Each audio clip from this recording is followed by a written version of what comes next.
If you want to rig a character in Blender, this tutorial is for you. Start by going to Preferences, Add-ons and find Rigify.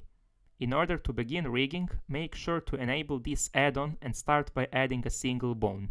Even though you can add meta rigs, which are the complete armatures of characters and various other stuff like animals, let's start making an armature from scratch.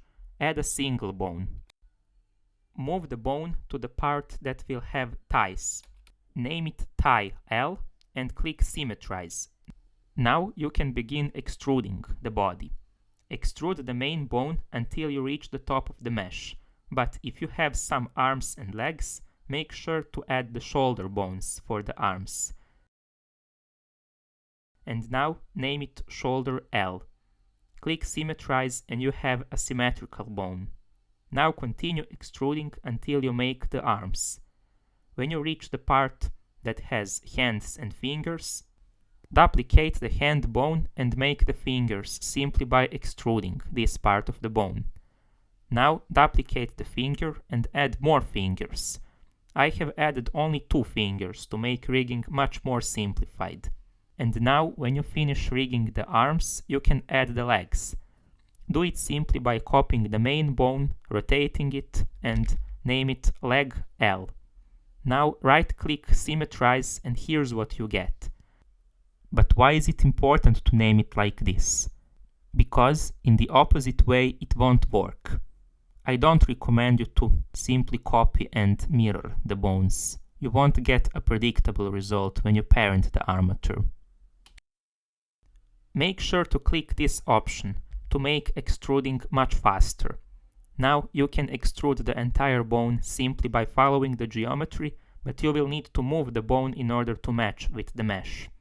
Now for the feet, you have to add 1 bone and another one for the toes.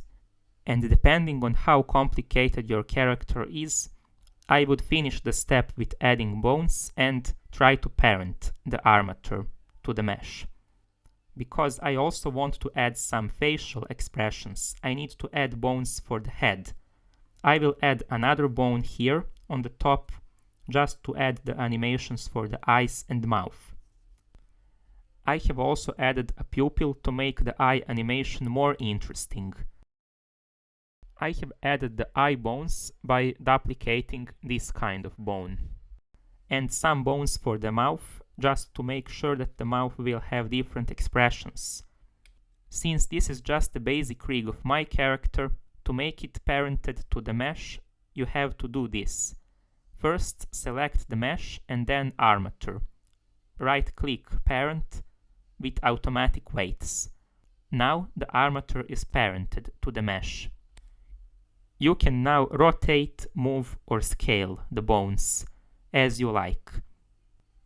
Because some parts of the mesh won't look perfect, this is because this is just a basic rig and you will need some additional manipulation in order to achieve better results.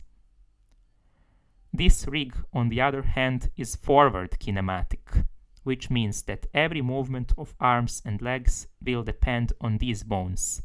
If you want a more advanced rig that will have inverse kinematics, also known as IK, these are the steps you should do. Go to Edit mode and extrude any joint that you want to convert into IK.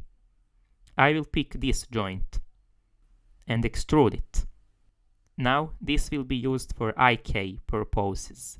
You can also move this bone to the hand if you want this bone to be inverse kinematic.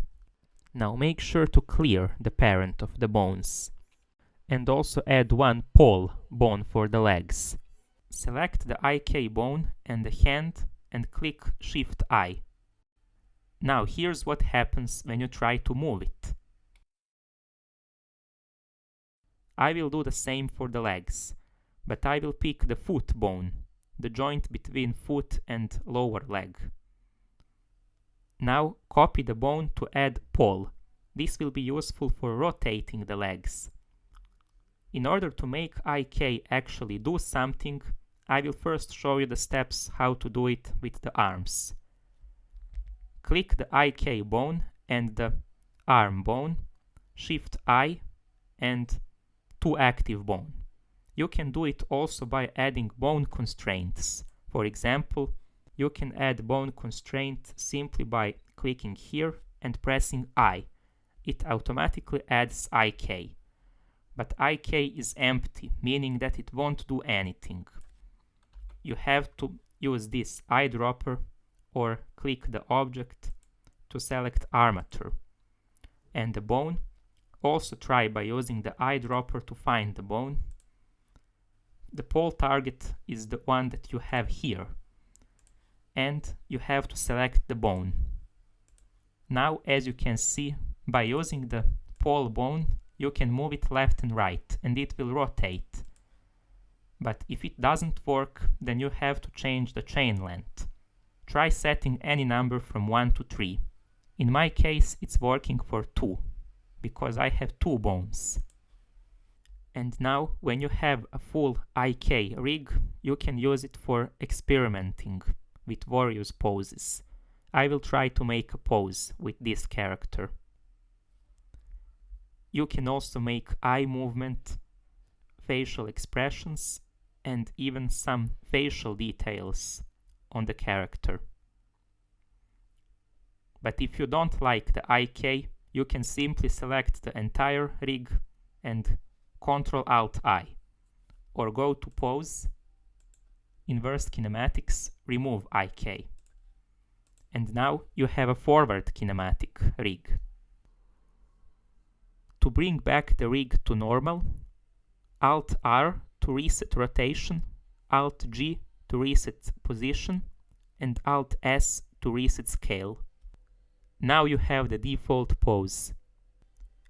I have made a simple running animation, but because it doesn't look the best, I will make a specific tutorial for animation. You can try to do the same with any model you want. For example, I have made something very simple, which is some model that looks like a leg. And for adding IK, I use the same method that I have used for the character. But sometimes when I tried to do something, I was getting some unpredictable results. When I added the pole bone, here's what happened.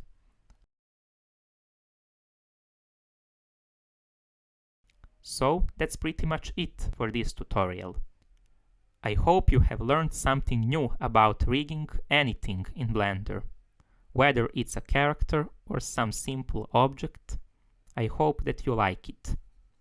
I will make more tutorials for both Blender and Unity in the future. So stay tuned and happy learning!